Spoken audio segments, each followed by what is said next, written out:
po, dakilang Diyos sa mga banal at sa pangalan ni Jesus, minsan pa kami pinarito.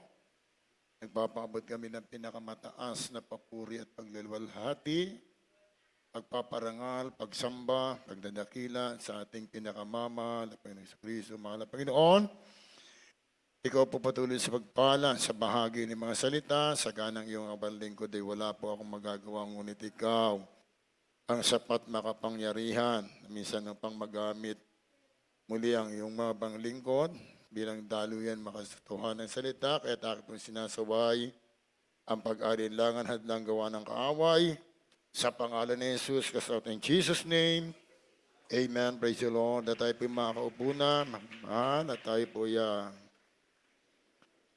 makapakinig ng salita ng Diyos. Ngunit bago ang lahat, sa muli ako po nagpapaabot ng pinakamataas na papuri, pagluluwalhati, pagpaparangal at pagsamba, pagdadakila sa ating pinakamamahal na Panginoong Jesucristo, at dobleng paggalang po ang pinapaabot sa ating mga magulang sa malapit sa ating beloved Pastor Evangelist Weldy Estrada Almeda, at ganoon din sa ganitong aral ating beloved Assistant Pastor na kailanman ay hindi natin makalimutan. Dobleng paggalang din sa mga beloved children at magandang umaga na sa aking pong kapwa manggagawa sa lugar na ito, at yan din sa aking kasama mga kapwa mangaral, mga elders, prayer warrior, at sa lahat ng ating mga minamahal na mga kapatid na naririto ngayon. Magandang umaga na. Lahat muna ay magsabi ng praise the Lord. Lahat muna ay magsabi ng hallelujah. Alakpakan muna natin ating mahal na Panginoon. Kung kaya mga minamahal, tayo po'y makapakinig na ng salita ng Diyos, sapagkat dito po ay mabigyan natin ng halaga yung mga bagay na salita ng ating mahal na Panginoon. Bawat talata ay mabigyan natin ng importante. Amen? Sapagkat ang salita ng Diyos, dito tayo magkakaroon ng tinatawag na lakas, tibay ng ating pong paglilingkod sa Diyos. Kaya nga dito ating munang basahin, mga minamahal, ang aklat ng Efeso, Kapitulo 6, versikulo 10, kaya lang atin munang basahin. Sa aklat ng Efeso, kabanatang 6, talatang 10, ito pong nakasaad. Sa katapos-tapos ay magpakalakas kayo sa Panginoon at sa kapangyarihan ng kanyang kalakasan. Amen. Palakpakan muna natin ating mahal na Panginoon. Kaya nga dito, mga minamahal, sinabi dito ni Apostol Pablo, sa katapos-tapos ay magpakalakas kayo sa Panginoon at sa kapangyarihan ng kanyang kalakasan. Amen? Amen. Kaya nga dito, mga minamahal, kung papansinin natin, napakahalaga yung binabanggit ni Apostol Pablo na sabi kayo'y magpakalakas sa ating pinakamamahal na Panginoon. Amen? Amen. Saan mong layunin? Kasi nga, mga minamahal, nais ni Apostol Pablo at higit ng Diyos na kayo ay laging malakas. Amen? Sa anong dahilan? Upang tayo ay makatulong sa mga mahihina. Amen? Amen. Kaya lang atin munang basahin naman ang aklat ng Roma 15 at ang talatay 1. Kaya lang.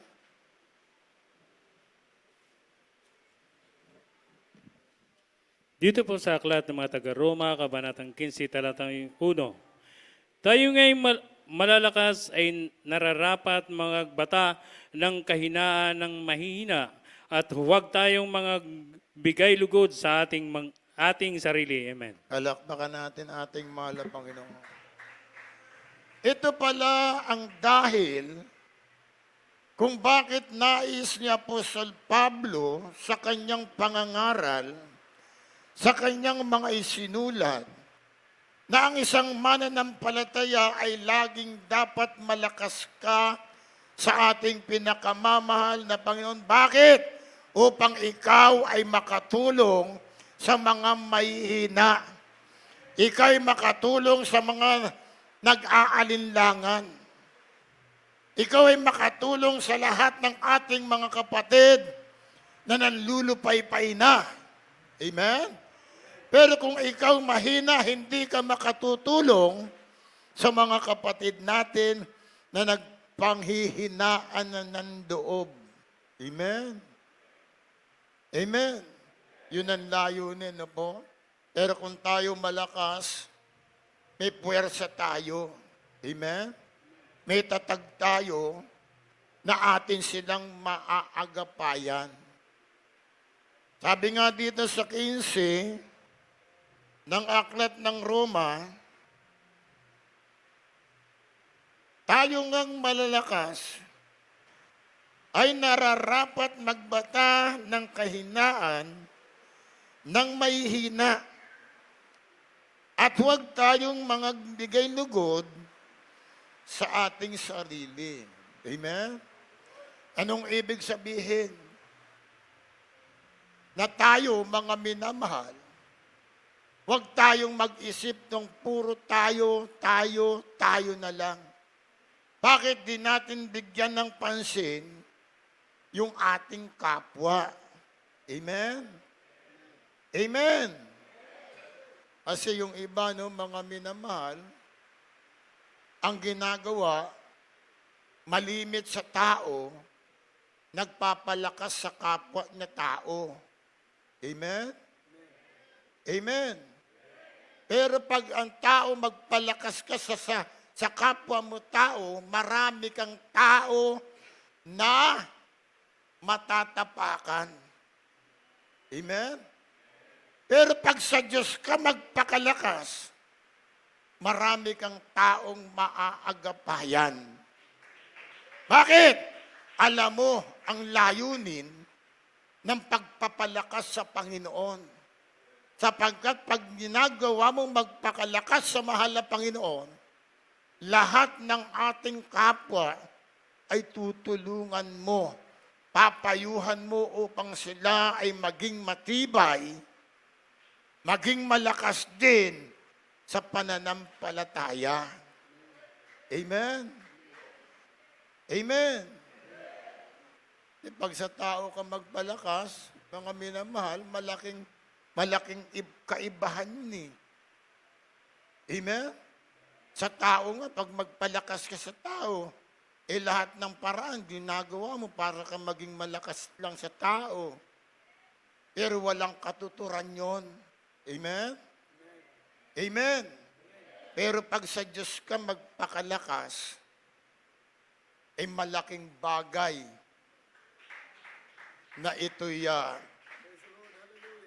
makikita ng mahal na Panginoon sa buhay Kristiyano. Amen? Pag magpalakas ka sa ating mahal na Panginoon, anong gagawin mo? Lahat na lang ng mga bagay na mabuti gagawin mo para lang maging malakas ka sa ating pinakamamahal na Panginoon. Amen? Amen? Tutulong ka sa kapwa, iisipin mo kung anong maganda sa iglesia. Palakpakan muna natin ating mahal na Panginoon. Kasi magpapalakas ka sa mahal na Panginoon eh. Amen? Iisipin mo, lagi kang magpapalista sa pagpapatotoo, pagpapasalamat, itataas mo ang pangalan ng ating pinakamamahal na Panginoon. Ipapahayag mo kung anong dakilang bagay na naramdaman mo sa paglilingkod sa Panginoon. Amen? Ganyang mga bagay ng gusto ng ating Panginoon na tayo'y magpakalakas sa ating dakilang Diyos. Amen? Kasi alam nyo mga minamahal, malaking bagay yung tayo ay magpakalakas sa mahal na Panginoon. Amen? Bakit, mga minamahal? Kasi nga, may sinasabi ang Biblia na kanyang ipinapahayag upang tayo ay magkaroon ng kapayapaan sa ating sarili. Sinabi dito sa Juan 16:33, pakinggan natin na sinabi dito sa sanlibutan ay mayroon pa kayong mararanasang problema, kapighatian, pero sabi ng ating Panginoon, hindi ka lang dapat malakas, kailangan pa malakas ang loob mo. Amen? Pakinggan natin, 16:33 ng Juan. Dito po sa aklat ng Juan, Kapitulo 16, versikulo 33. Ang mga bagay na ito ay sinalita ko sa inyo upang kayo'y magkaroon sa akin ng kapayapaan. Sa sanglibutan ay mayroon kayong kapighatian, ngunit laksan ninyo ang loob, aking dinaig ang sanglibutan. Amen. Palakpakan natin ating mahal na Panginoon. Yung pala ang halaga nun, mga minamahal, no? Maliban na maging malakas ka sa Diyos, kailangan malakas pa loob mo. Amen? Amen. Sa ano? Dahil sinabi nga, na sa sanlibutang ito, mayroon pa kayong kapighatian. Kailangan malakas loob mo dyan. Matapang kang harapin yan. Amen? Na kasi kung ikaw ay hindi malakas, mahina loob mo, sa madaling salita, duwag ka. Amen? Duwag kang harapin ang mga problema, pagsubok na darating sa buhay mo. Malaking kapahamakan yan. Amen? Dahil sinabi ng 21:8 ng aklat ng Apokalipsis, ngunit sa mga duwag, ang bahagi ay dagat-dagatang apoy. Amen? Kaya kailangan, malakas tayo. Amen? Malakas yung loob natin. Nagpapalakas tayo sa ating pinakamamahal na Panginoon. Bakit?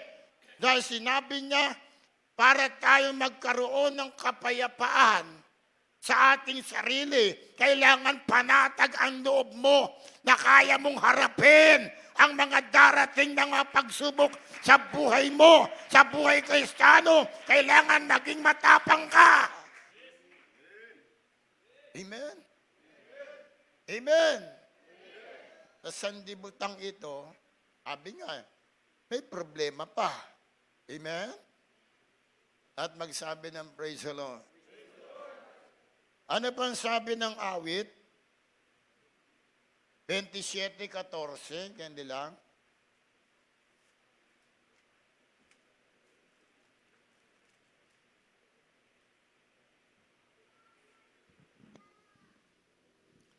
Sa aklat ng awit, 27, versikulo 14, ganito pa ang nasusulat.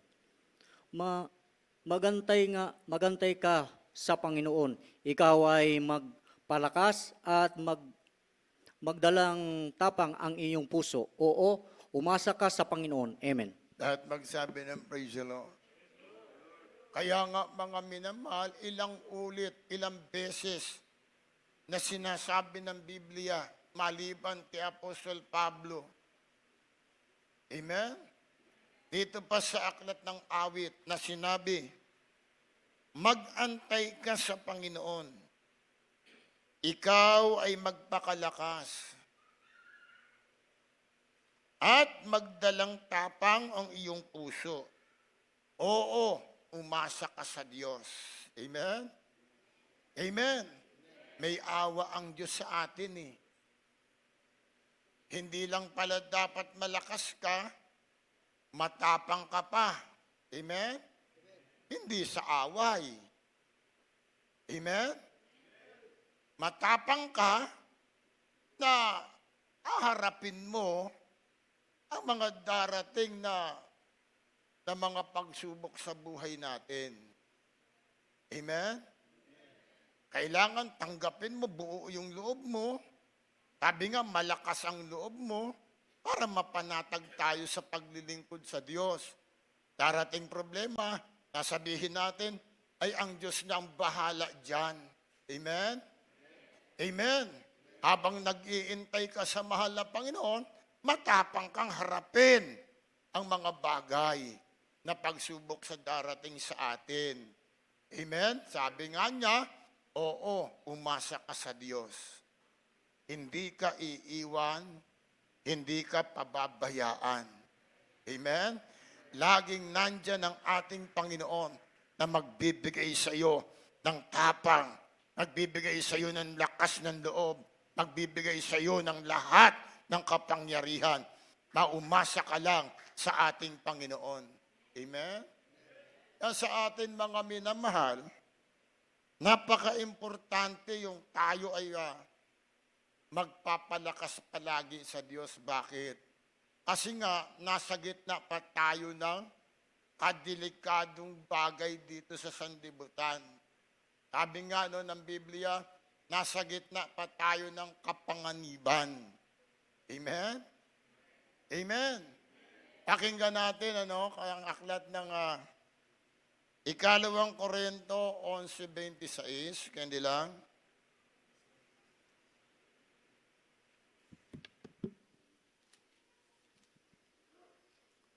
Sa aklat ng Ikalawang Korinto, Kabanatang 11, talatang 6. 26. Sorry po, 26 po. Sa mga paglalakbay ay madalas, sa mga panganiban, sa mga ilog, at sa mga kapanganiban sa mga tulisan. Sa mga kapanganiban sa aking mga kababayan, sa mga kapanganiban sa mga hintil, sa kapanganiban sa bayan, at sa kapanganiban sa mga ilang, at sa mga kapanganiban sa dagat, at sa kapanganiban sa gitna ng mga bulaang kapatid. Amen. At muli magsabi ng praise the Lord. Buong buo ba nating napakinggan mga minamahal? Kaya nga papansinin natin, Kasi kailangan magpakalakas ka kasi nasa gitna tayo ng napakadelikado. Amen? Mapanganib. Sabi nga, kapanganiban. Uulitin ko pagbasa. Sa mga kapanganiban ay madalas. Sa mga kapanganiban sa mga ilog. Sa mga kapanganiban sa mga tulisan. Amen? Ano ba yung tinatawag na tulisan? Bakit mapanganib yan? Amen? Ano ba yung maihahalimbawa natin sa tulisan? Yan pong tulisan na yan, ay halimbawa dyan, yan ay tinatawag na mga holdapper. Amen? Amen? Mga snatcher. Mga taong hindi karapat-dapat, lalo na sa panahon ngayon. Mayroong mga napababalita na mga lalaki at babae bigla na lang nawawala. Amen? May kumukuha na isang sasakyan. Mapanganib yan. Kung kaya kailangan sa atin mga minamahal, malakas ka sa Diyos. Amen? Amen. Lagi kang nagpapalakas. Lagi kang nananalangin. Lagi kang nagpupuri para maging malakas ka sa Panginoon. Dumating man, ma-encounter mo man yung mga taong ganyan. Ma-encounter mo man ang mga tulisan, mga snatcher, holdapper. May Diyos na tutulong sa iyo.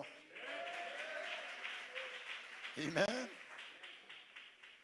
Kita nyo yung mga napapakinggan nating patotoo sa main church. At hindi lang sa main church, alam ko dito rin at sa iba't ibang mga lugar na outreach. Nakasakay ka lang sa sasakyan na hindi mo iniisip. Na bigla na lang may mga taong magsasabing, hold up to, ilabas nyo ang cellphone at ang inyong mga wallet. Amen?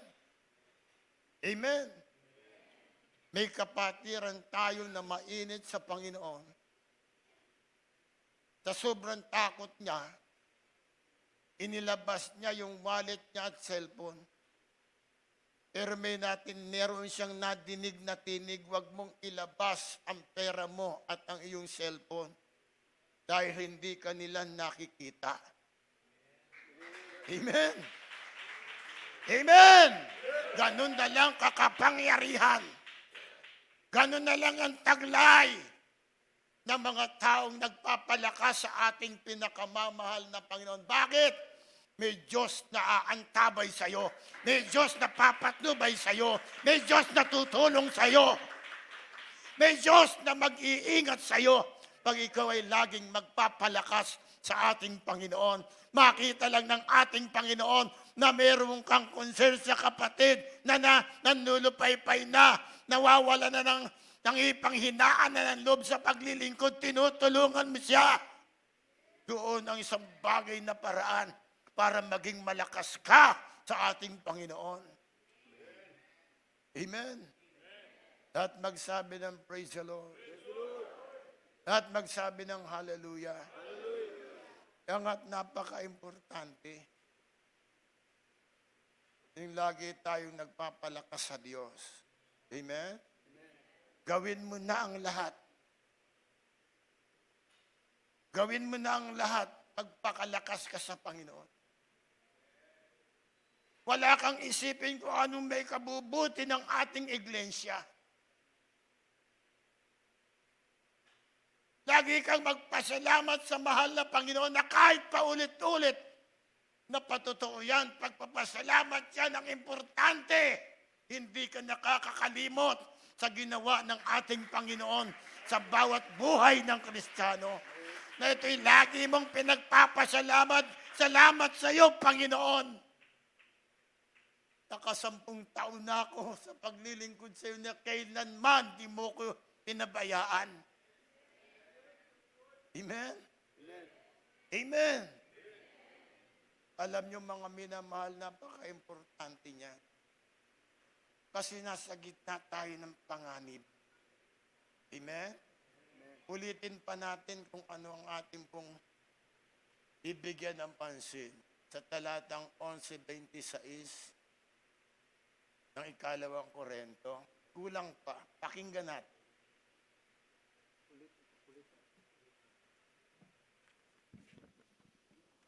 Sa aklat ng ikalawang Korinto, kabanatang 11, talatang 26, sa mga paglalakbay ay madalas, sa mga kapanganiban, sa mga ilog, sa mga kapanganiban sa aking mga kababayan, sa mga kapanganiban sa mga tulisan at sa mga kapanganiban sa aking mga kababayan, sa mga kapanganiban sa mga hintil, sa mga kapanganiban sa bayan at sa mga kapanganiban sa mga ilang, sa mga kapanganiban sa dagat at sa mga kapanganiban sa gitna ng mga bulaang kapatid. Kita niyo mga kapatid. Napansin niyo yun mga kapatid ko? Panganib pala, no? Di mo mamamalayan yan. Kaya kailangan lagi kang malakas sa Diyos. Amen? Kasi meron akong outreach na pinuntahan na talagang mainit sa mahal na Panginoon ng ating kapatid na yan. Pero hindi niya pinapansin ang lahat eh. Una, napupuntahan ko, nandun siya palagi sa unahan pa. Pero ilang beses ko pumunta, nahanap ko siya, wala na. Nakita ko sa palengke. Sabi ko, sister, bakit di ka na dumadalo? Sabi niya, Brad, ayoko nang dumalo dyan. Bakit po? Kasi nandyan yung kapatid natin eh. Inutangan ako, pangako niya sa 1 linggo, babayaran. Nakatapos na 1 linggo, pangalawang linggo na sinisingil ko, galit pa. Amen? Amen. Sabi ko, ipagpapalit mo ba ang kaligtasan mo sa ganyang bagay? Kahit anong laking halaga ng inutang sa'yo, ibabalik ng Diyos yan basta maglingkod ka lang sa ating pinakamamahal na Panginoon. Amen? Huwag na huwag madamay ang paglilingkod natin sa anumang mga problema. Dahil nakasulat yan sa Biblia na nasa kapanganiban tayo. Bakit? Kapanganiban sa mga bulaang kapatid. Sana wala dito yun, no? Amen? Amen. Kaya nga, lagi tayong magpakain. Konting halaga, pa sa Diyos natin yan at ang Diyos ang magbabalik sa iyo niyan. At magsabi ng praise the Lord. Huwag lang madamay ang paglilingkod mo sa ating pinakamamahal na Panginoong Hesus. Amen? Bakit? Kasi alam nyo mga minamahal,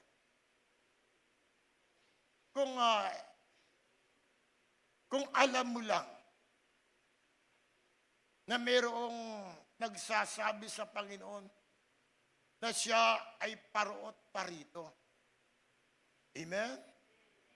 Ibig sabihin, yung kalaban na nagsasabi ng paruot parito, pumupunta rin dito. Amen? At anong ginagawa? 2:4 ng Galacia, yan din lang. Kailangan mga minamahal, iintindi tayo ng Bible. Kaya makapangyarihan eh. Yung salitang magpakalakas ka. Yan din lang, 2:4 ng Galacia. Dito po sa aklat ng mga taga-Kalasya, taga-Banatang 2, talatang 4.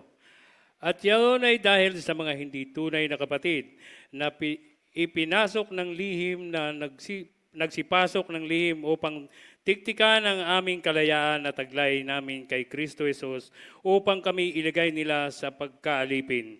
Amen. At magsabi ng Amen. Intindihin natin. At yaon ay dahil sa mga hindi tunay na kapatid na ipinasok ng lihim, na nagsipasok ng lihim upang tiktikan ka. Amen? Ang ating kalayaan na taglay natin kay Kristo Jesus upang nais niya ibalik ulit tayo sa pagkakaalipin ng kasalanan. Pero pala talagang kalaban ang Diyos na ipapasok dito ng hindi natin alam. Amen? Amen? At pumapasok yan upang tiktikan ka lang sa kalayaan mo ng binigay ng ating Panginoon. Na dati alipin ka ng kasalanan. Dati alipin ka ni Satanas. Pero dahil sa prayer ng ating mahal na pastor, inagaw tayo ng ating Panginoon sa kamay ni Satanas at inilipat tayo sa palad ng ating Panginoon. At tayo'y pinalaya sa lahat ng karamdaman, pinalaya sa mga masasamang bisyo. Pinagaling tayo sa sari-saring karamdaman. Pero yan ang layon ng mga taong hindi tapat. Natiktikan lang ang kalayaan mo upang gusto nila ibalik tayo uli sa mga bagay na pagkakaalipin ni Satanas. Pero yun ang dapat nating bantayan. Na kung kaya kailangan mo, kailangan natin, kailangan ko ang maging malakas sa ating pinakamamahal na Panginoon. Na kahit anong mangyaring problema, hindi madadamay ang paglilingkod mo sa Diyos. Amen. Palakpakan natin ating mahal na Panginoon.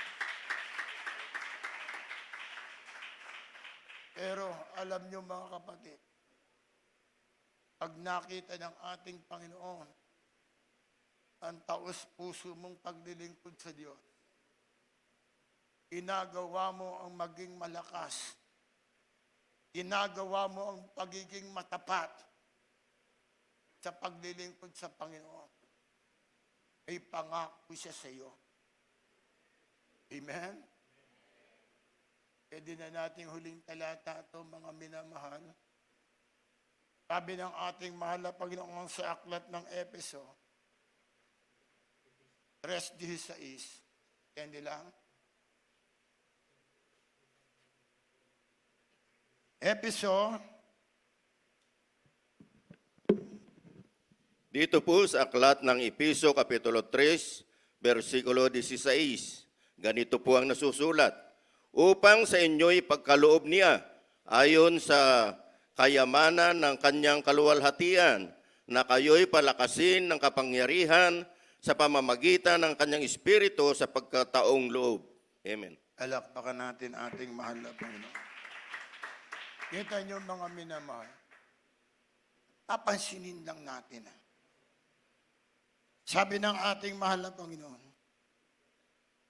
upang sa inyo'y ipagkaloob niya ayon sa mga kayamanan ng kanyang kaluwalhatian, na kayo'y palakasin ng kapangyarihan sa pamamagitan ng Espiritu sa pagkataong loob.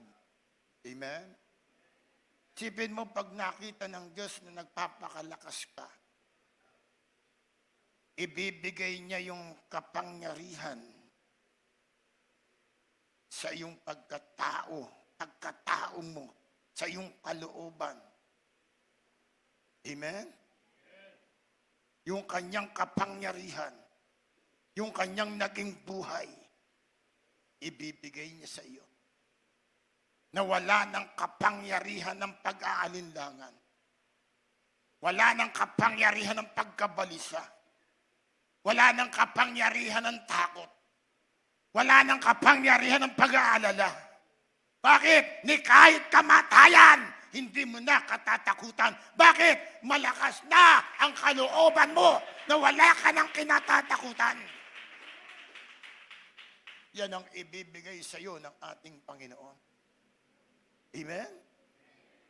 Mawala ng pera, walang bagay sa iyo. Mawala ng kaibigan, dahil sa paglilingkod sa iyo, walang bali sa iyo. Amen? Amen? Dumating man ng kapighatian na yan, hindi mo katatakutan. Bakit? May lakas ka na ng loob.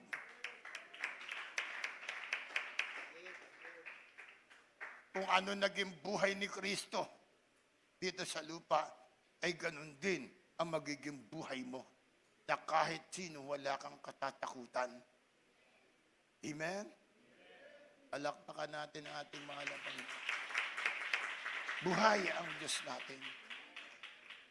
Amen? Kung kaya, pag kayong matakot, pagpakalakas kayo, sa ating pinakamamahal na Panginoon, magpakatibay tayo, may espesyal na ibibigay sa ating buhay. Amen? Na mawawala na ang takot sa buhay mo. Mawawala na ang pag-aalala sa buhay mo. Mawawala ng pagkabalisa. Mawawala na ang lahat ng mga bagay na kinatatakutan mo. Bakit? Ang kapangyarihan ng Diyos ay nasa iyo na. Alakpakan natin ating mahal na Panginoon. Tayo po tumayong lahat at habang tayo umaawit, hindi lang.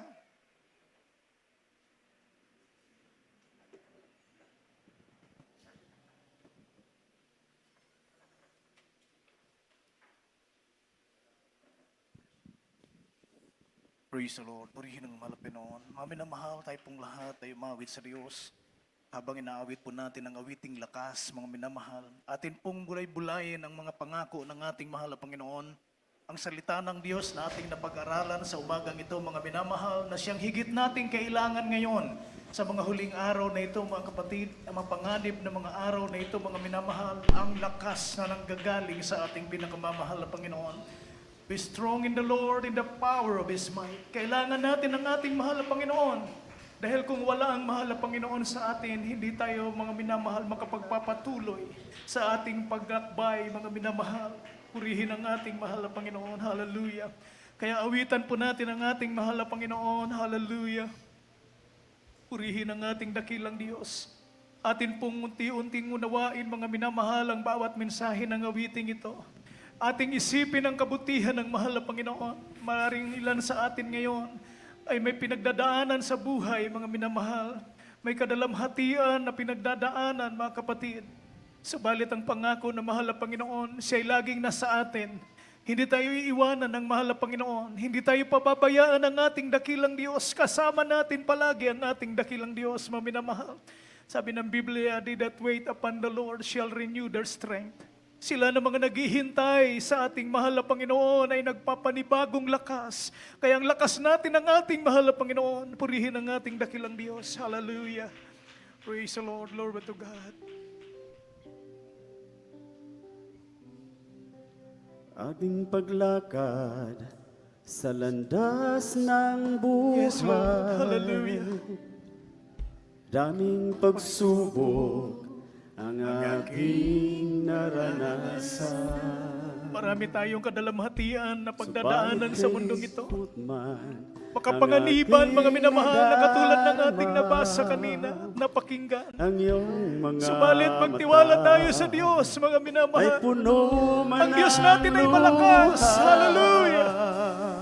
Siya ang lakas natin. Wala ng pagsubok na dinaranas mo, na hindi pa dinanas ng lahat ng tao. Tapat ang Diyos sa Kanyang pangako, pagdating ng pagsubok, lakas niya'y sa sayo. Yes, Lord. Hallelujah. Glory to Jesus. Mo sanang isipin, Huwag nating isipin, mga minamahal, di mo na na hindi na natin kaya. Kahit anumang pinagdaraanan natin sa buhay ngayon. man ng Kahit na iyong bigat ng mga bagay na dinadala natin, mga minamahal. paligid mo man ay Ang paligid natin, lubos ng kadiliman. Ang lakas lakas ng ating mahal na Panginoon ay isa sa atin. Kung tatawagin natin siya, hallelujah. Pagkat wala ng pagsubok na dinaranas mo, na hindi pa dinanas ng lahat ng tao. Tapat ang Diyos sa Kanyang pangako, sa pagdating ng pagsubok, lakas niya'y sa sayo.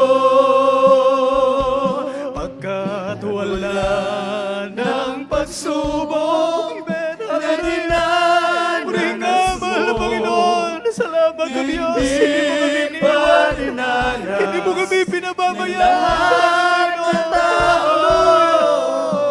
Tapat ang Diyos sa Kanyang pangako, pagdating ng pagsubok, Hallelujah. lakas niya'y sa sayo. Huwag mo sanang isipin Na di mo na kaya. mga minamahal. Marami tayong pinagdadaan ng pagsubok sa mundong ito. Iyong Ngunit ang pangako ng mahal na Panginoon, naroon siya sa atin. paligid mo Siya ang man magbibigay ng lakas sa bawat isa sa atin, mga minamahal. Yes, Lord, hallelujah. lakas niya'y sa sayo. Yes. kung tatawagin mo siya, pagkat wala ng pagsubok na dinadanas mo, na hindi pa dinanas ng lahat ng tao. Diyos Jesus, ang Diyos, sa Kanyang pangako, sa pagdating ng pagsubok, lakas niya'y sa sayo, pagkat wala ng pagsubok na dinaranas mo, na hindi pa dinanas ng lahat ng tao. Tapat ang Diyos sa Kanyang pangako, sa pagdating ng pagsubok, lakas niya'y sa sayo. Yes, Lord. Purihin ang ating mahal na Panginoon, mga minamahal. Hallelujah. Napakabuti ng ating dakilang Diyos. Kung atin lamang pong naunawaang mainam ang bawat salita ng Diyos na ating nabasa sa umagang ito. Ang salita ng mahal na Panginoon na ating napakinggan. Ang panahon na kinakaharap natin ngayon, mga minamahal, ay huling araw na. Ito ang panahon na mapanganib, mga minamahal. Dahil ang kaaway ng ating mahal na Panginoon, ang sabi ng Biblia, Satan's like a roaring lion seeking whom he may devour. Hinahanap niya yung mga madadaya niya, yung mga masisila niya, mga minamahal. Hinahanap niya ang Kristiyanong mahina. Darating ang mga pagsubok, ang mga pag-uusig, mga kapatid, sa mundong ito. Ang kahirapan, mga minamahal. Hallelujah. Ngunit katulad ng ating nabasa at napakinggan sa umagang ito, humingi tayo ng lakas sa ating pinakamamahal na Panginoon. Tayo po'y mahina. Ngunit ang Diyos natin ay malakas. Malakas ang mahal na Panginoon. Hindi niya hayaan na tayo po, mga kapatid, ay makabitaw sa Kanya. Hindi hayaan na mahal na Panginoon na ilugmok tayo ng mga problema. Hallelujah. Malakas ang ating mahal na Panginoon. Humingi tayo ng lakas sa Kanya. Sa mga huling araw na ito, mga minamahal, wala tayong ibang kakapitan. Wala tayong ibang asahan, kundi ang ating pinakamamahal na Panginoong Yesus. Purihin ang ating pinakamamahal na Panginoon. Kaya sa umagang ito, mga kapatid, tayo po'y dumalangin sa ating mahal na Panginoon.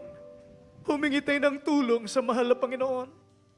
Purihin ang ating dakilang Diyos. Huwag tayo maging mapagpabaya, mga minamahal, sa ating paglilingkod sa mahal na Panginoon. Purihin ang dakilang Diyos. Hallelujah. Tayong lahat ay dumalangin po sa ating pinakamamahal na Panginoong Yesus. Praise the Lord. Upo